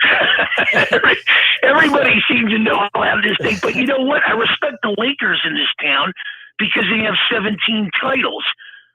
Okay, but when I look at the Dodgers, it's a second big market team, and you haven't won a World Series playing 162 games in 3 decades, and you came here and you waved your pom-poms and you played 60 games and you're world champs. So it's an asterisk in my mind. Well, we can't lay that asterisk on this Rams team. They played a full season. No, the Rams won it, and in 71 years or whatever it is, everybody has a birthday like this. So that's the Rams' birthday. I don't think they're going to do anything. I think McVay, to me, I wouldn't put McVay as a top coaches around the league. I mean, he knows how to buy into these guys and get them, but look at the division other than the 49ers. Seattle's on the decline. Arizona, we don't know what they're going to do. And you only got maybe San Francisco if they get Brady now, which I think they might. If Brady comes out of retirement. Oh, he's not coming out of retirement. No way. Goes to San Francisco. That could be an interesting scenario. Yeah, he's not coming. He's not coming out of retirement. But I will tell you this: the Steelers are going to get somebody. The Steelers will get Rodgers, I think. I just don't know. I mean, look at. I think the Steelers are more likely to end up with Pickett out of the draft than they are to get Rodgers, but we'll see. Well, you still need somebody to secure that, and people keep telling me the Tyrod Taylors or the Jameson Winstons, they don't last in Pittsburgh. They only last in the cities they played in. No, yeah, that would be ridiculous. And you know what? If they were able to keep Juju Smith, then if Rodgers does in fact get traded, Pittsburgh would be a better destination than some of that I've heard, like Tampa Bay or Denver. To me, those aren't great destinations. Tampa Bay is the worst destination Rodgers could want. That team is like decimated. There's no running back. Right. They've lost half their offensive line. Goodwin won't be back, so there's nobody to throw the ball to. So I don't know why he. And Washington's another one that's out there trying to get, a quarterback, and nobody seems to want to go there unless they, the Jimmy Garoppolo. Washington's going to get somebody too, but Russell Wilson looks like he don't want to go east. So it's going to be interesting to see where Russell Wilson goes. Well, a couple comments here before we move on from the Rams entirely. Kenny says, what and ifs Stafford put you in your place? Just admit you were wrong. So, Well, hey, wait a minute. Now let me jump on that one. Let me jump on that one. Go ahead. Stafford sitting on the float there. The woman reporter falls down. He turns the other way, chugging his Miller Lite, and it only until his wife looked out and said, "Hey, wow, what happened here?" Then we see Matthew Stafford. I've never been a Matthew Stafford guy. You know me, man. I don't have a thing against Georgia, but I'm not a Matthew Stafford guy. Never have, never will. I wasn't, but I will admit I was wrong, and he has changed the narrative of his career because he now has a Super Bowl ring. That changes Charles Barkley. Okay, Charles Barkley doesn't have an NBA championship, but Robert Horry, that has 7 of them, ain't better than Charles Barkley. And I would take Phillip Rivers any day of the week without a title over Matthew Stafford. Well, to each his own. And Yeah. this is why you have to keep that 24-hour protection that you have out there. And I think you're the second most protected guy on the planet, next to Zelensky. Zelensky in the Ukraine. Yeah, exactly. We don't know how many assassination attempts have been foiled against you in the last month. Yeah, exactly.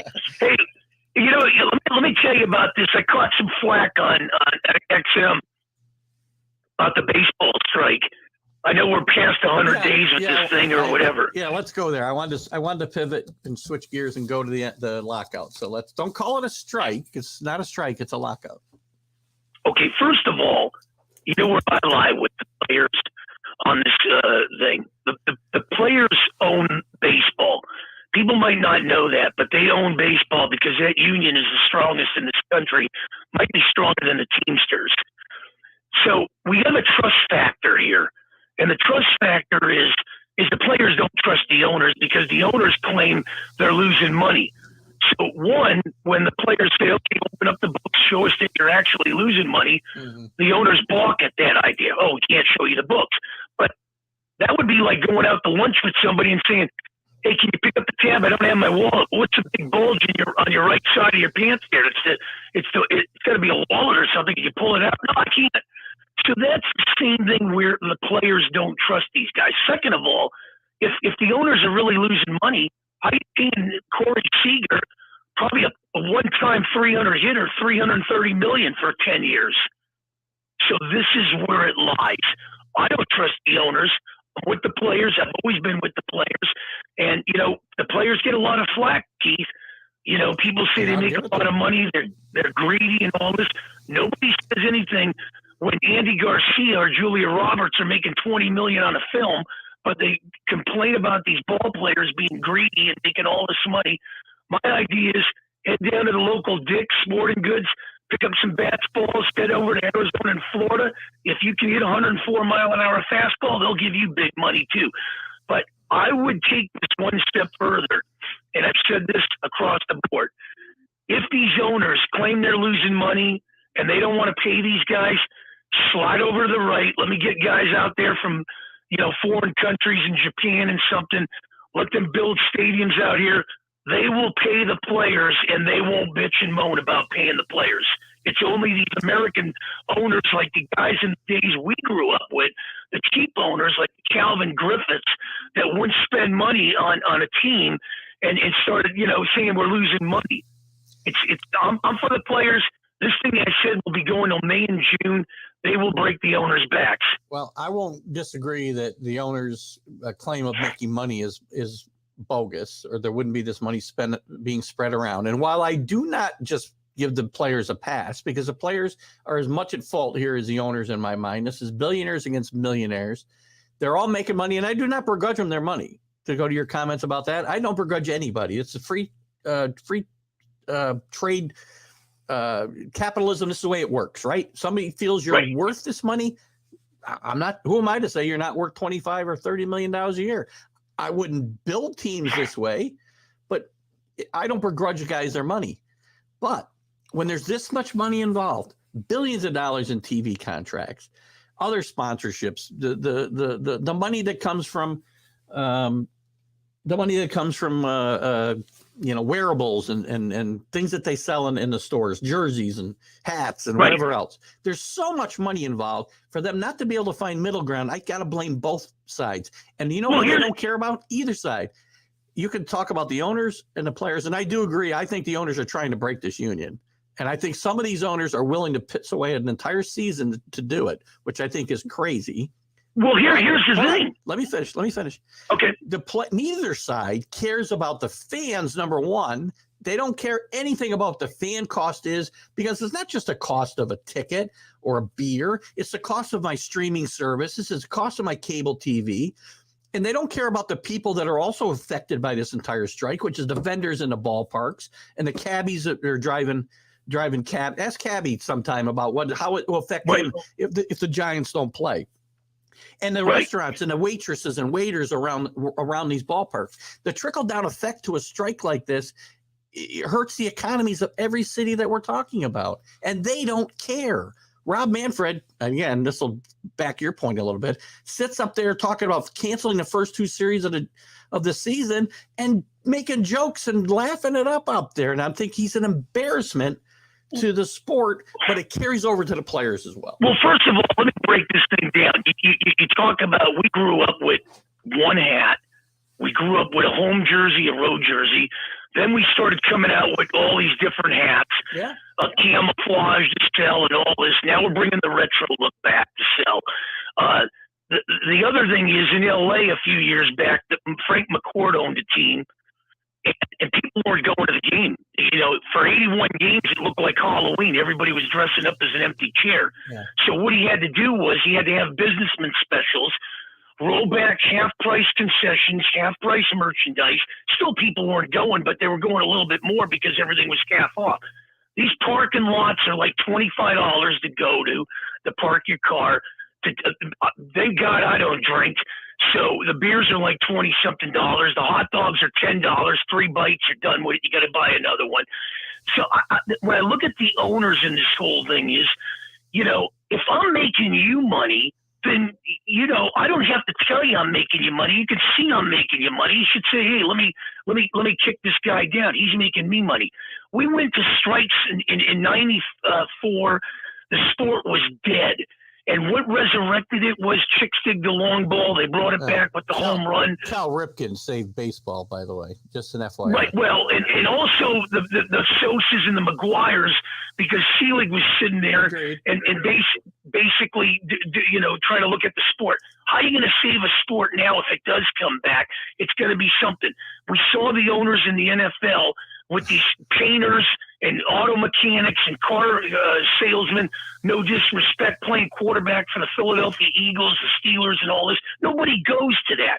Nope. So if you have foreign ownership come in here and push these American owners out of the way if they don't want to spend the money, they will build the stadiums, and the baseball will not miss a beat.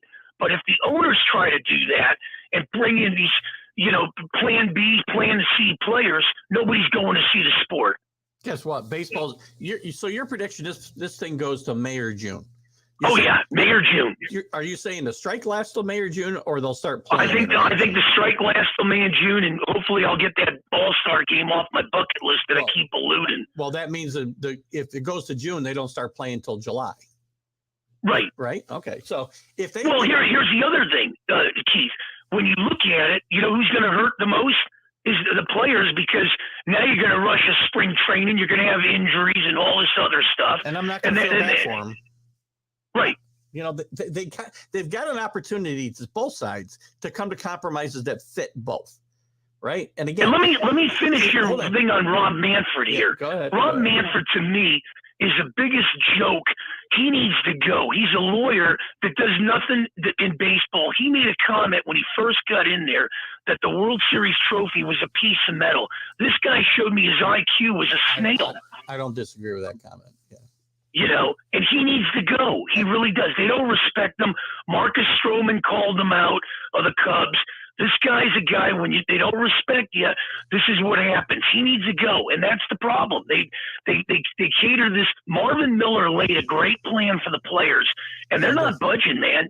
Tony Clark is not budging here. As much as I hate Rob Manfred, and I think will be the ruination of baseball if they don't get rid of him, I agree he needs to go. He's not leading the way here. It's the owners. He works for them. They don't follow his beat. He's not the main negotiator here. You know, it's the owners are pulling the strings on this thing. So, again, you know, like I said before, and we've talked about this on some occasions too. When you looked at the Seattle Supersonics, and I think the Bennett guy pulled them out, moved them to Oklahoma City. Hey, dude, if you're losing money in your local city, you don't have no right to pull that team out of that city that's been there for 4 decades. Sell it to a local investor to keep that thing in the city.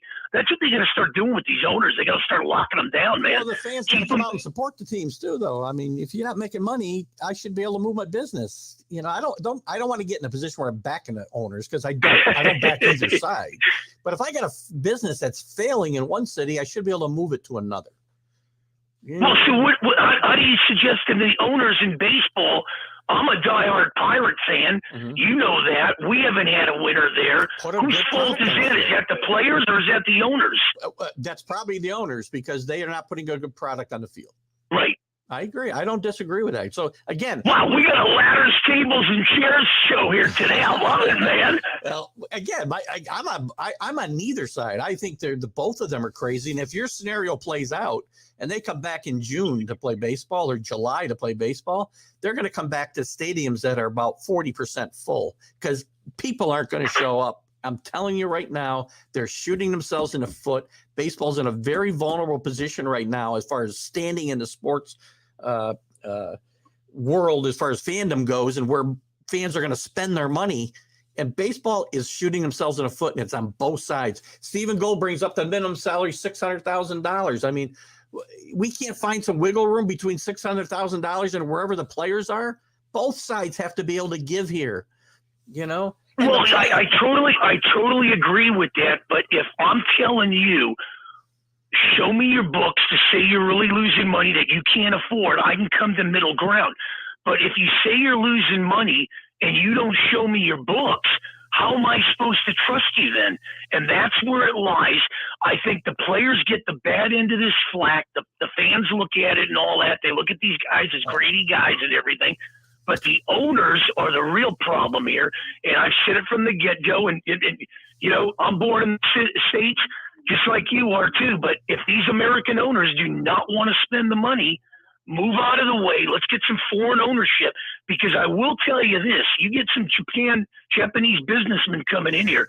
These guys want some money. They're not going to bitch and moan. They're going to pay these players. Come on. So the way to fix baseball, the American pastime, is to get foreign owners.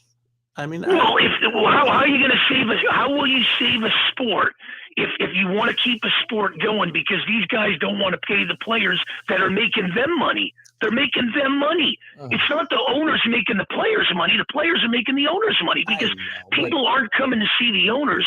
They're coming to see the Harpers, the Trouts, these guys. Compared to the real world, though, I mean, you know, if you want more money, you're going to go tell Sirius XM Radio to open their books and show me that you can't afford to pay me, or you think I can go to my bosses and say that? I'd be shown the door. Right. But here's the thing. The hardest thing in life, and you and I can probably agree on this, the hardest thing in life is, no disrespect to doctors across the board and everything. The hardest thing in life is to make it in Major League Baseball, to go up that ranks and last there for more than a cup of coffee. All these other sports, they don't have the rookie leagues. You got to go through the single A, double A, triple A, and all this. Baseball to me is the hardest thing in life to do. I don't disagree. Hitting a baseball is, yes. Yeah. But then they don't. Go look at these three. But then 80% of the players don't do the easiest thing in baseball to do, which is actually like hustle and run out base hits. They turn doubles into singles. Well, yeah, the game's changed. Look at the NBA today. Can you watch the NBA? It's hard for me to watch it.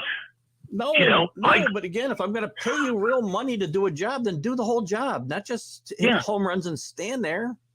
You know? Right. Well, that's why I love hockey too. When I look at that, when you look at these other sports, a contract in the NFL, a $40 million contract in the NFL is worth like $10. That's why baseball is, when you look at these guys, and the owners keep amping it up, the players keep getting what they want. We saw the first $100 million guy, the $200 million, $300. Yeah. You're going to start to see guys get more and more. The owners are I'm going to tell you, they will not bust this players union. These players are not going to budge. Oh, look, I don't begrudge the guys their money. I told you before. To me, what you're worth is what somebody's willing to pay you. I don't have any problem with anybody making as much as they can.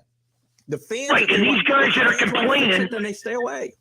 Right, and the guys that are complaining, that are saying that these guys are making all this money, get in the country squire, load up the family, and go take your bats and balls and take them out to the field, man.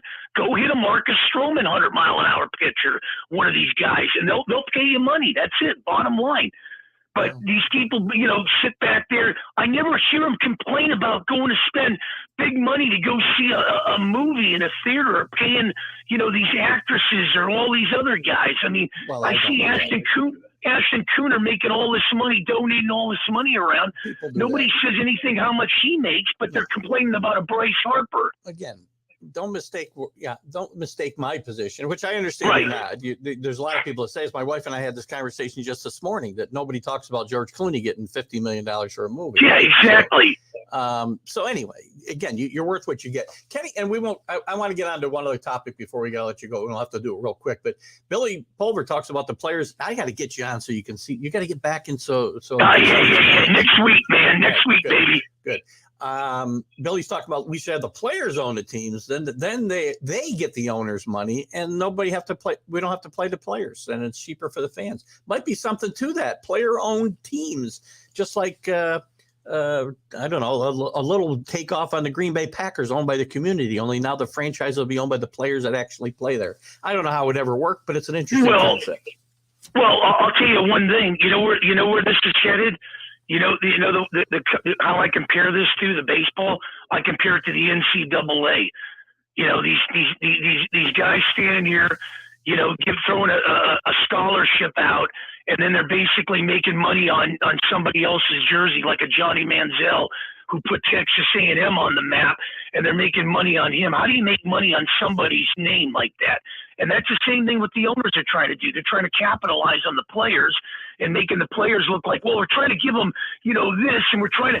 The only thing I can agree on this strike with is get 12 teams in the playoffs. Let's get that thing going. That's the only thing I agree on. But they're trying to squeeze these guys, but they're trying to break the union. They want 14 teams, and Max Scherzer has a plan where the higher ranked team in every series starts off 1-0.